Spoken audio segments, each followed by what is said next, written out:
नमस्कार विद्यार्थियों, आप सभी ध्यान दें कि हम कल एक बिंदु पढ़े थे। नया बिंदु हमारा पारिभाषिक शब्दावली। पारिभाषिक शब्दावली एक ऐसा बिंदु है जो है तो अंग्रेजी का, लेकिन इंग्लिश के जो वर्ड्स है, मीनिंग्स होती हैं, उनको फिर हम उसी अंदाज से, जैसे मान जो भी अर्थ होता है वो वहाँ पे अलग होता है।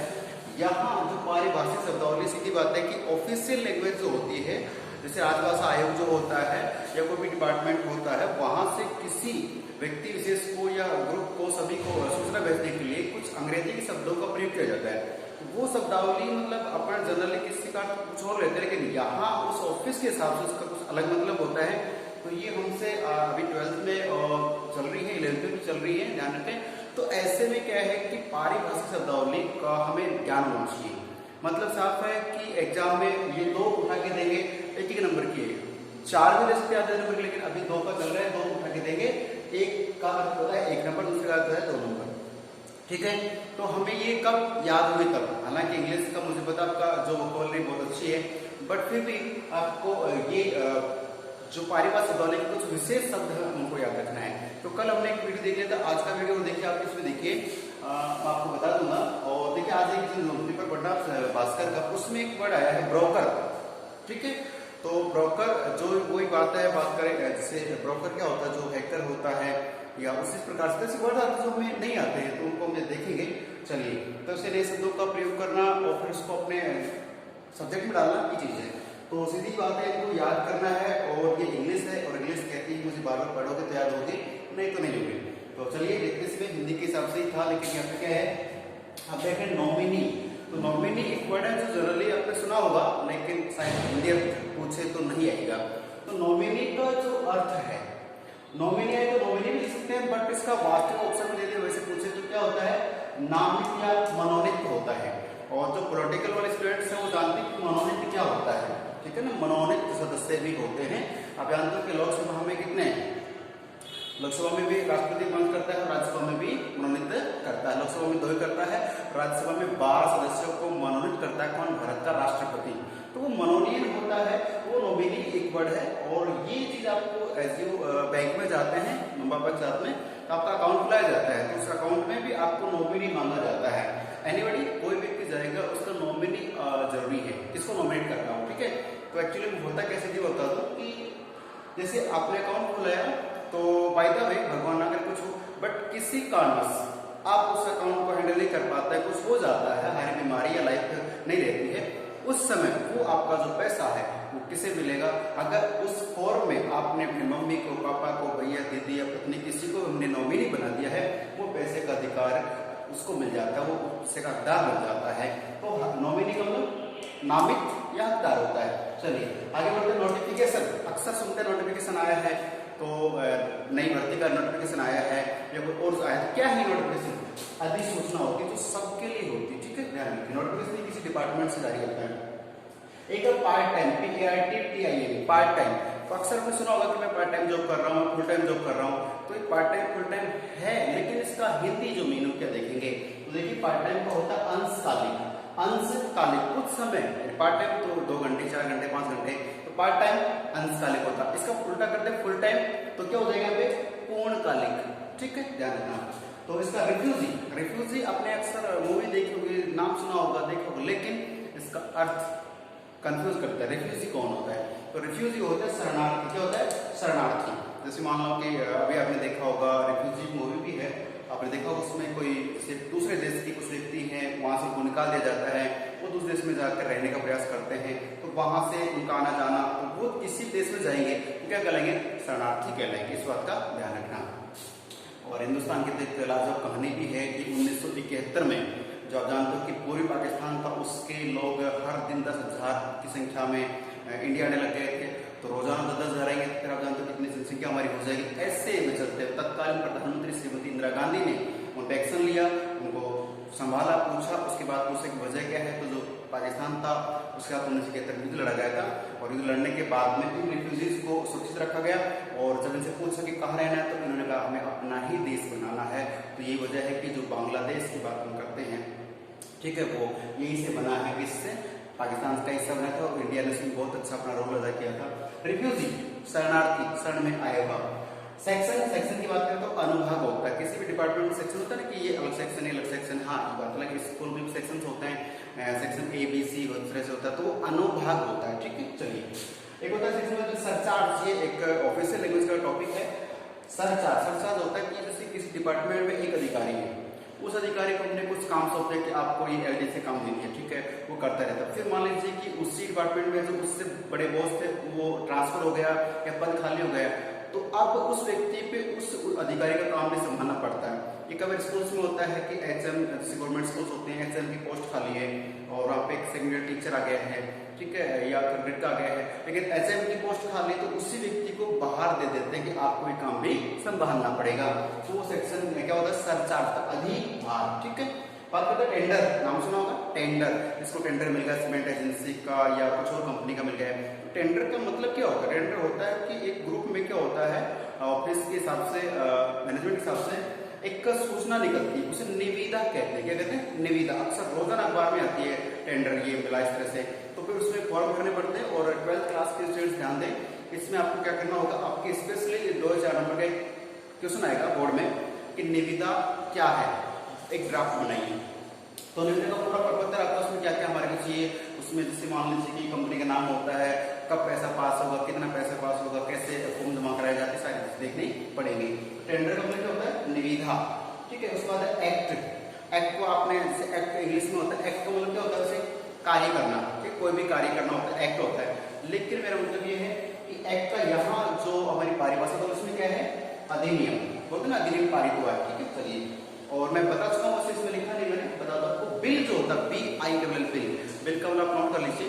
बिल होता है, क्या होता है, विधेयक। क्या होता है, विधेयक। और वो विधेयक तो पास वहां पे रखा जाता है, उसके बाद में क्या होता है कि वो एक्ट बन जाता है। लोकसभा राज्यसभा दोनों में संशोधन होते हैं और वहाँ पे सर्वसम्मति से वोटिंग होती है। उसके बाद में वो जो बिल है कहाँ जाता है, राष्ट्रपति महोदय के पास जाता है, वहां से उनके साइन हो जाते हैं, तो क्या बन जाता है, वो अधिनियम बन के बाहर आता है और जो फिर गजट में छपता है और जनता के सामने आता है। उसके बाद में क्या होता है कि वो अधिनियम जनता पर लागू होता है। तो एक्ट अधिनियम हो गया है और बिल विधेयक होता है। विधायक, बिल, विधेयक पेश किया गया एक कानून बनने के लिए प्रथम पर्ची होती है, ध्यान रखिए। एग्रीमेंट का मतलब करार या सहमति होती है। कई बार आप एग्रीमेंट करते हैं ना कि चलो मैं ये काम तब तक कर लूंगा, तो सहमति कह सकते हैं, करार कह सकते हैं। एप्लीसेंट, इसे एप्लीकेंट मत करना, एप्लीसेंट होता है। एप्लीसेंट क्या होता है, आवेदक होता है। आवेदक मतलब आप जैसे अभी कोर्ट के फॉर्म निकलेंगे तो आप फॉर्म भरेंगे, आप क्या है, एप्लीसेंट है। ठीक है, अक्सर आता है उसमें नीचे की signature of applicant, signature of candidate. तो क्या होता है, एप्लीसेंट आवेदक किसी भी कंपनी या सर्विस के लिए या किसी एग्जाम को फिलअप फॉर्म करते हैं, तो फॉर्म भरने वाले को कहते हैं, आवेदक कहते हैं। अप्रूवल, अप्रूवल की बात करें तो देखिए, अप्रूव्ड, अब मुझे ना जेडी अप्रूव्ड प्लॉट सुना तो पापा मम्मी चाचा किसे जेडी अप्रूव बोलते हैं। अप्रूवल शब्द है, अप्रूवल सत्यापित करना, उसे वेरीफाई करना। देखिए अप्रूव क्या, अनुमोदन, जिसका अलग लैंग्वेज है। अनुमोदन का मतलब तो सुना भी होगा, जैसे पॉलिटिकल में चलता अपने कि जैसे राष्ट्रपति का फॉर्म भरते हैं राष्ट्रपति पद के लिए, तो उसमें क्या है कि पहले कम थे, आजकल 50-50 कर दी, 50 अनुमोदन की आवश्यकता होती है। उस फॉर्म पे अलग से साइन किया जाता है कि हाँ मैं इसके पक्ष में हूँ, मैं इसको जानता हूँ। तो क्या होता है, अप्रूवल, अनुमोदन। ठीक है, एक है करियर। बहुत से बच्चे लाइफ में कई बार बोलते हैं ना कि इसने मेरा करियर तबाह कर दिया, मेरा करियर खराब कर दिया। करियर बोलते हैं पर उसका मेन क्या होता है, करियर यानी कि करियर क्या होता है, वृत्ति या जीविका। मतलब जैसे आज मैं आपके सामने हूँ, मैं यहाँ प्राइवेट स्कूल पढ़ा करके जो आमदनी या जो पैसा प्राप्त कर रहा हूँ, वो मेरा क्या है, करियर की बात कर रहे हैं। अर्थात वो मेरी वृत्ति है, मेरी जीविका है। पढ़ाना, पढ़ाकर पैसे प्राप्त करना मेरी क्या है, वृत्ति या जीविका है। ठीक है, तो करियर बोलते हैं मैं करियर बना रहा हूँ, तो वहाँ जनरली अलग होता है कि मैं अपने लाइफ में कुछ अच्छे सोपान प्राप्त कर रहा हूँ, पद प्राप्त कर रहा हूँ, तो वो करियर अलग है। यहाँ ऑफिशियल में करियर का मतलब वृत्ति या जीविका। Earn, earning.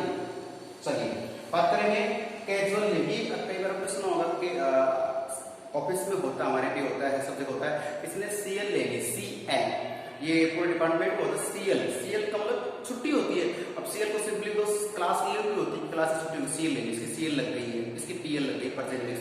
तो बात करें कि कैजुअल लीव, तो कैजुअल शॉर्ट में CL, तो कैजुअल लीव का मतलब हो जाएगा आपका आकस्मिक अवकाश। आकस्मिक का मतलब सुना आपने, आकस्मिक होता है अचानक, अचानक जो भी होता है उसको अक्षमयी बोला जाता है। फिर बात करेंगे caution money, CAUTION, caution money, समझते हो? तो कॉशन मनी आपने कई बार स्कूल वगैरह में भी होता है या कई और भी होता है जहाँ पे ऐसे फंड के रूप में देने पड़ते हैं। तो कॉशन मनी का मेन आप यहाँ पे लेंगे जमानत राशि। कौन सी राशि? जमानत राशि।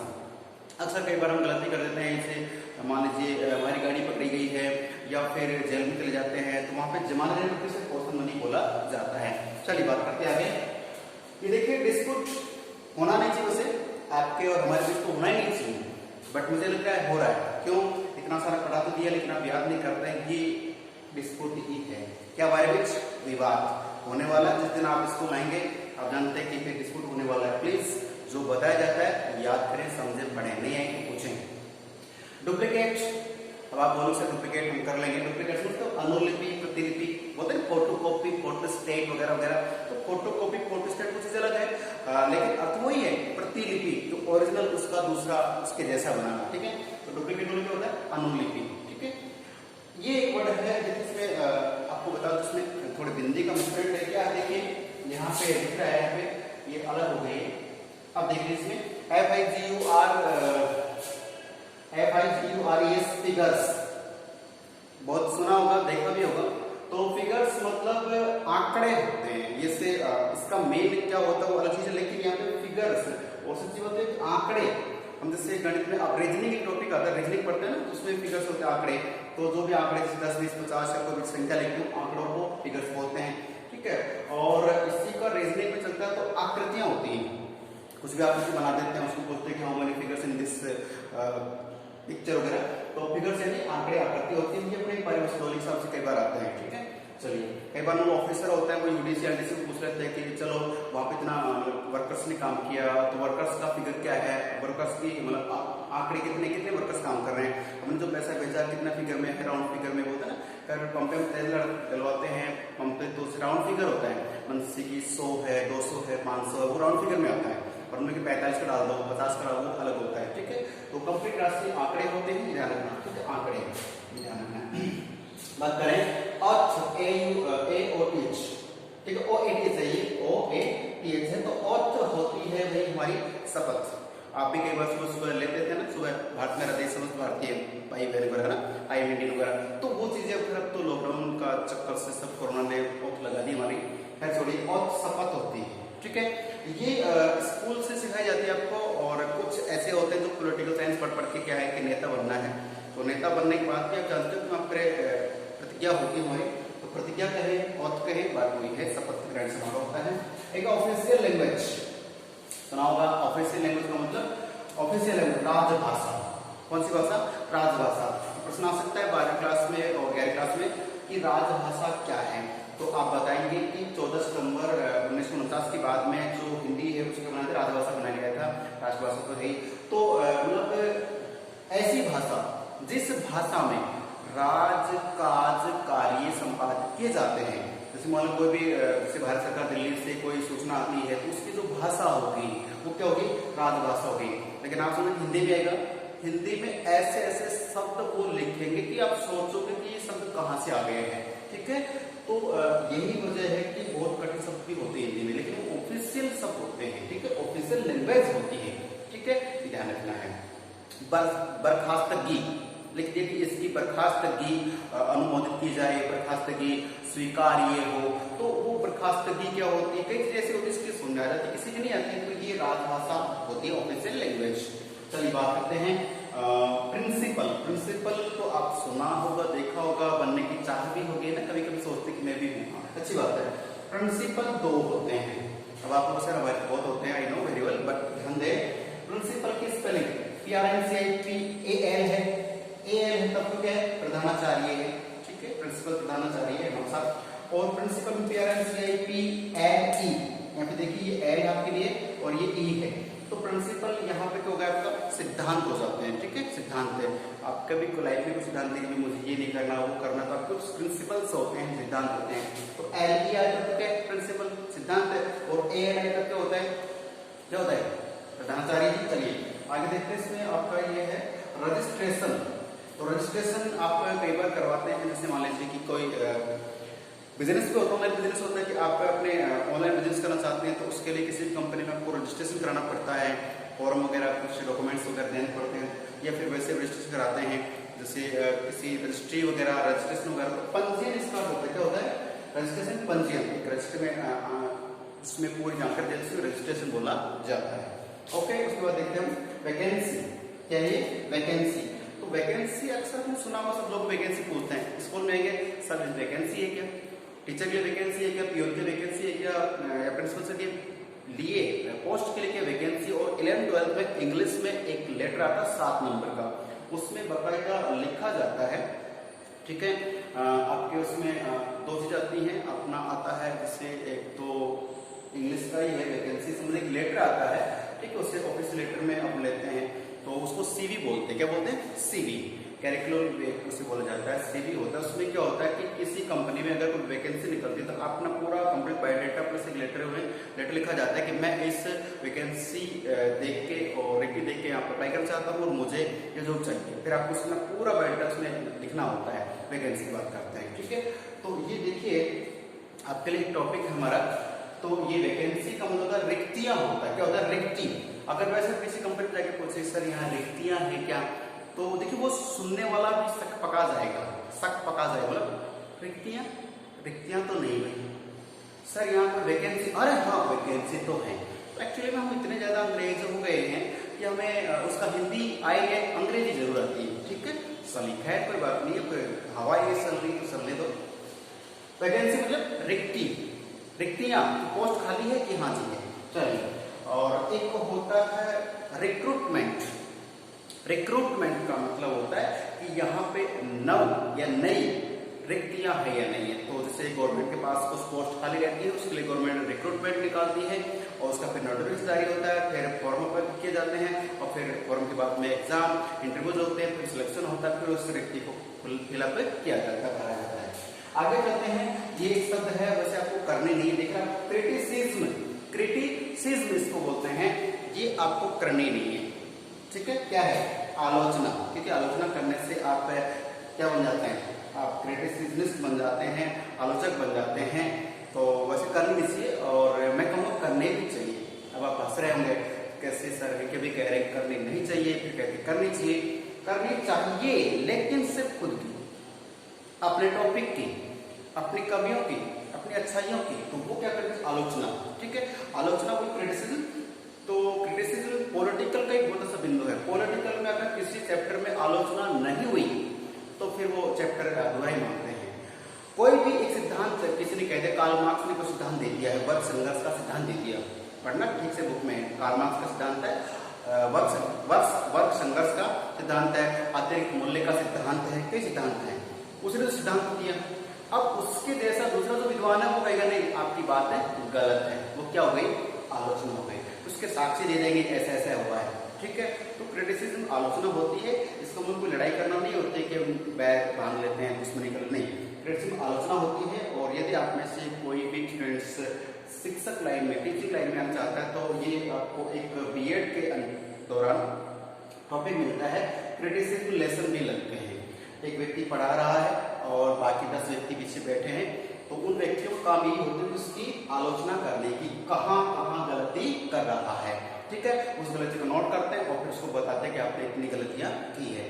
अब देखा जाए तो मैं पढ़ा रहा हूँ, आप मेरी जो कमियां हैं नोट कर सकते हैं कि सब ये आपका लिखने का तरीका अलग था, बोलने का तरीका अलग था, खड़े होने का तरीका अलग था, ठीक है। तो वो क्या हो जाएगी? आलोचना हो जाती है, क्रिटिसिज्म हो जाती है। लेकिन वो एक समालोचना पाठ कहते हैं उसे बीएड के कोर्स में, ट्रेनिंग में, वो अलग चीज है। लेकिन यह क्रिटिसिज्म क्या होता है? आलोचना, राइट। चलिए बात करते हैं ये करेंसी, काफी इंपॉर्टेंट चीज है। करेंसी का नाम आता है, लगभग बच्चे बूढ़े सब समझते हैं करेंसी। तो ये इसका हिंदी अर्थ क्या लेंगे? ये देखिए कागजी मुद्रा होती है, कागजी मुद्रा। तो समझते हो आजकल भागा दौड़ी इसी चल रही है लाइफ में, 3 ही काम बाकी ध्यान रखना, ठीक है। 3 काम बता रहा हूँ आपको लाइफ में चलेंगे अपने। एक तो क्या होती है, सबसे पहले क्या करते हैं? सबसे पहले हम करते हैं भाई भागा दौड़ी, भाग रहे हैं पढ़ने के लिए, नौकरी के लिए, तैयारी के लिए भागा दौड़ी होती है, ठीक है। फिर जैसे भाग दौड़ के थक जाते हैं तो फिर गुस्सा आता है, क्या होता है? माथा फोड़ी, भागा दौड़ी फिर माथा फोड़ी, और लास्ट में क्या होता है? गुस्सा शांत, नहीं, इस रिलेटिव में आ गए खाता जोड़ी, तो भागा जोड़ी, माथा कोड़ी, खाता जोड़ी। वही चीज यहाँ पर है पेंसी, मतलब कागजी मुद्रा है, इसको हम कहा लेंगे, मतलब किसी भी देश की कागजी मुद्रा, किस डाई के हिसाब से उसे कागजी मुद्रा कहते हैं। लास्ट में देखिए जब माथा कोड़ी होती है क्या होता है, सर दर्द होता है, और फिर बुखार, बुखार के इंजेक्शन, इंजेक्शन, इंजेक्शन, एक जंक्शन होता है वो अलग चीज है, बात करो इंजेक्शन। और इंजेक्शन का नाम सुनते हैं हम क्या समझते हैं, वही वाला डॉक्टर साहब लगाते हैं ना, फिर यहाँ पे कहीं जो भी, तो इंजेक्शन का मतलब हमने सिर्फ इंजेक्शन ही सुना है, गांव में सुई बोल देते हैं, डॉक्टर साहब सुई लगा रहे हैं, जो भी। यहाँ पे जो ऑफिशियल लैंग्वेज है, ये राजभाषा या फिर परिभाषा, उसमें क्या होगा, इंजेक्शन को हो जाएगा निषेधाज्ञा, निषेधाज्ञा मतलब आज्ञा का निषेध करना, आज्ञा का निषेध करना। जैसे मैंने कहा आपको होमवर्क करना है, टेस्ट देना है, तो आप क्या करें, उस चीज को आगे मान के काम कर रहे हैं, फिर आप कुछ दिन से काम नहीं करेंगे, क्या हो गया, इंजेक्शन हो गया, निषेधाज्ञा, ठीक है। अर्थात आज्ञा को नहीं मानना, आज्ञा का पालन नहीं करना क्या कहता है, निषेधाज्ञा, ठीक है। ये होता है, ये चीजें कहाँ बनती है बेटा, ये होती है अपने जैसे जो कैबिनेट की मंत्रिमंडल की मीटिंग चल रही है, राज्यसभा टीवी कभी आता है, तो वहां पे जैसे क्या होता है कि कोई लोकसभा अध्यक्ष होता है, बैठा है, सभी मंत्री अपनी बातें रखते हैं कि मैं खान मंत्री हूँ, ऐसा ऐसा हो रहा है, मैं कपड़ा मंत्री हूँ, ऐसा ऐसा हो रहा है, मैं और बजट चाहिए, पैसा चाहिए, तो वो उनकी बात सुन रहे होते हैं। फिर बाद में उस पर प्रतिवाद आता है, तो वहां बाकी लोग क्या करते हैं, उसकी बात को सुनते नहीं, ऑब्जेक्शन कर देते हैं, इंजेक्शन मतलब निषेध, उसके आगे को नहीं मानते हैं, कुछ रूल्स होते हैं। चलिए बात करेंगे आगे, चैप्टर, चैप्टर आपने सुना जरूर है, तो एक चैप्टर होता है, एक कॉन्सेप्ट होता है, कॉन्सेप्ट होता है परिकल्पना, संकल्पना कहते हैं, क्या कहते हैं, संकल्पना, कॉन्सेप्ट, कॉन्सेप्ट संकल्पना, पाठ कीजिए या संकल्पना या कॉन्सेप्ट कीजिए, कॉन्सेप्ट क्लियर। बात करें चैप्टर की, मतलब से चैप्टर 5, चैप्टर 6 जो भी हमें, चैप्टर से मतलब होता है परिच्छेद, क्या होता है, परिच्छेद। उसका मतलब ये होता है कि जैसे मान लो कि कुछ धर्म की बुक है या कुछ और चीज है, उसका बहुत बड़ा एक रूप होता है, तो बहुत से नियम होंगे, परिच्छेद 1, परिच्छेद 2, ऐसे उसमें एक ही में अलग अलग नियम होते हैं, ठीक है। चलते हैं चैप्टर के बाद में, इतना सारा चैप्टर कहीं से इतना सारा चैप्टर पढ़ा दिया है, तो क्या होना चाहिए, एक्शन होना चाहिए। तो एक्शन देखिए आपके सामने एसीटी एक्शन, एक्शन का मतलब हो गया है, आप समझते सब एक्शन, और मुझे लगता है मेरे ज्यादा एक्शन आप करते हैं। एक्शन का मतलब वो नहीं है यहाँ पे जो हम समझते हैं, ठीक है, एक्शन मूवीज, एक्शन जो प्लेज होते हैं वो नहीं है, यह एक्शन का मतलब कार्रवाई शुरू की जाए, कार्रवाई है ना, कार्रवाई से कोई भी डिपार्टमेंट है उससे गलती हो गई है, उस पर जांच बढ़ जाती है, वो एक्शन करती है, मतलब उस पर कार्रवाई करती है, या कोर्ट में जब सब बैठ गए हैं, सब बैठ गए, उसके बाद में कार्रवाई शुरू की जाती है, बोले तो ना कोर्ट की कार्रवाई शुरू की जाए, कार्रवाई, तो कार्रवाई का मतलब एक्शन, एक्शन लेना, एक्शन बताना, ठीक है। चलिए तो प्यारे बच्चों, मैं चाहता हूँ कि ये हमारे इंग्लिश के वर्ड, और मुझे लगता है कि जो मैं आपको चाहे वो सूरदास पढ़ाता, तुलसीदास पढ़ाता, हरिवंश बच्चन पढ़ाता, उसके पद में व्याख्या, प्रसंग, विशेष, अलंकार में आप कंफ्यूज होते हैं, लेकिन मुझे लगता है कुछ बच्चे से सब इंग्लिश के वर्ड है, याद करना कुछ नहीं, 2 नंबर का मैटर है, लेकिन ये मत समझना कि 2 नंबर से क्या होने वाला है। कई बार गार्गी पुरस्कार से या मेरिट से 1 नंबर से चूक जाते हैं, और ये ऐसे शब्द हैं जो आपके काम आते रहते हैं और आपको कहीं ना कहीं फायदा होने की संभावना है। और ध्यान दें, अभी तो 12th 11th क्या होता है कि 1-2 नंबर की है, यही चीजें RS, IS, first grade, second grade किसी भी एग्जाम में आप बैठेंगे, ये ऐसे कैसे पूछ जाते हैं और 3-3, 4-4 नंबर के आ जाते हैं। तो प्लीज इन चीजों को ऐसे न गंवाएं, पढ़ें, याद करें, लिखें, ठीक है। मिलते हैं नेक्स्ट क्लास में, तब तक के लिए नमस्कार, धन्यवाद। सुरक्षित रहना है और स्वास्थ्य का ध्यान रखना, ओके।